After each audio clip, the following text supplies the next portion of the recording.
Novalogic has just released Werewolf vs. Comanche and... That's right, I saw it during the Saturday matinee last week. No one will be admitted during the last 10 minutes of Werewolf vs. Comanche.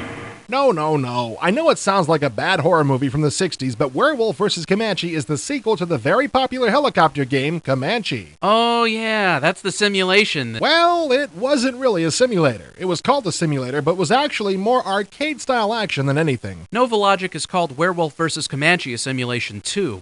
Has anything been changed? Not at all. In fact, they're probably going to catch more flack for putting the word simulation into the manual and on the box. But as it is, these games are still lots of fun, lots of action, and lots of great graphics. Werewolf vs. Comanche is actually two games together in one package. One CD is the 2.0 version of Comanche. It has the look and feel of the original, but it has a bunch of brand new scenarios. The other CD is the new Werewolf game, which is almost exactly the same thing as Comanche, except now you're flying the Werewolf, an assault helicopter of Russian design. The look and play is just like Comanche. It does have some slight differences in flight characteristics, but otherwise the only real difference is the look of the cockpit. One extra is that the Werewolf voiceovers have Russian accents. Mission over. Rally to checkpoint. Nice touch. For you folks not familiar with the Comanche, this is a helicopter designed by the Army to take out armored ground targets, as well as airborne threats. The actual name for it is the RAH-66 Comanche, and it comes armed with a turreted 20mm Gatling gun, AGM-114 Hellfires, AIM-92 Stinger missiles, and a 70mm rocket.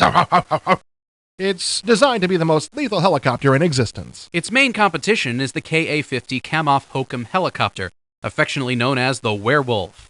The weapons it uses work exactly as they do on the Comanche, but are named a bit differently. Standard on the Werewolf are a turreted 30mm cannon, Vickers laser-guided missiles, Archer air-to-air heat-seeking missiles, and 80mm rockets.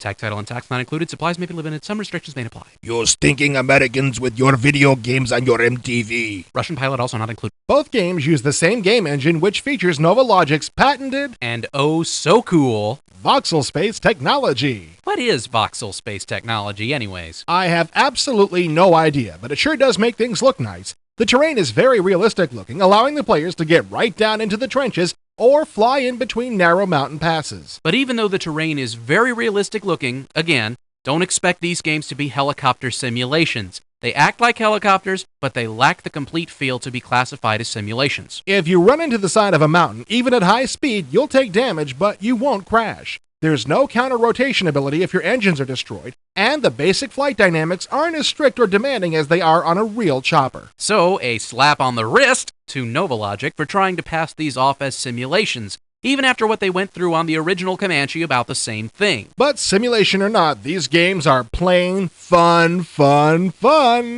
Novalogic did put in a great new feature which makes these games even more fun than before. In the original Comanche, if you ran out of fuel or weapons, you were just plain out of luck.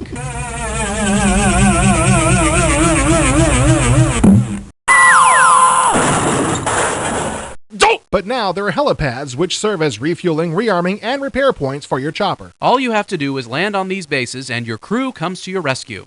Keep in mind that the more attention your chopper needs, the more time you'll have to stay on the ground, which means you're vulnerable to attack. If trouble should rear its ugly head at any time during servicing, you can take off with whatever weapons and fuel your crew was able to get into your chopper.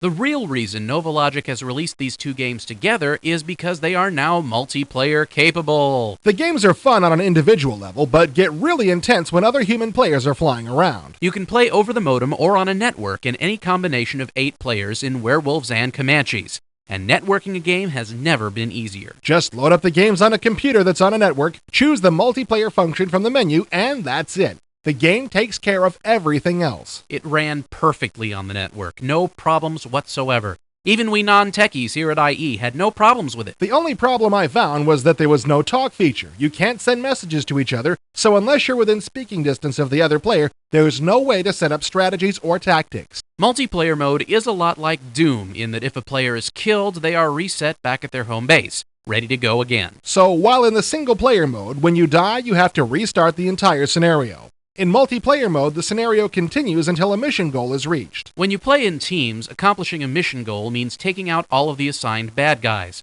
But when 2 or more humans play against each other, things get a little more interesting. The ground forces are set up as two opposing armies, with the players being assigned to one side or the other depending on which helicopter they're flying. The objective is not to kill the other human, but to take out the opposing army's forces before the other guy takes out your forces.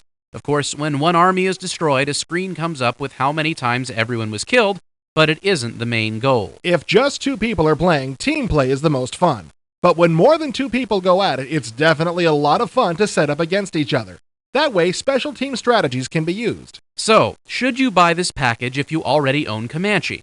If you want a lot of new scenarios, this is a good package, but don't expect anything radically different when playing the Werewolf. If you want to hook up with other players, then this game is a must-buy. It has all the great arcade-style action combined with the technical realism that made the original very popular. But once again, don't expect a hardcore simulation because these games simply weren't designed to be that way. Just ignore the box and the manual on this point. But it's super fun. The new little features add a lot to this game, and the multiplayer ability is an excellent addition.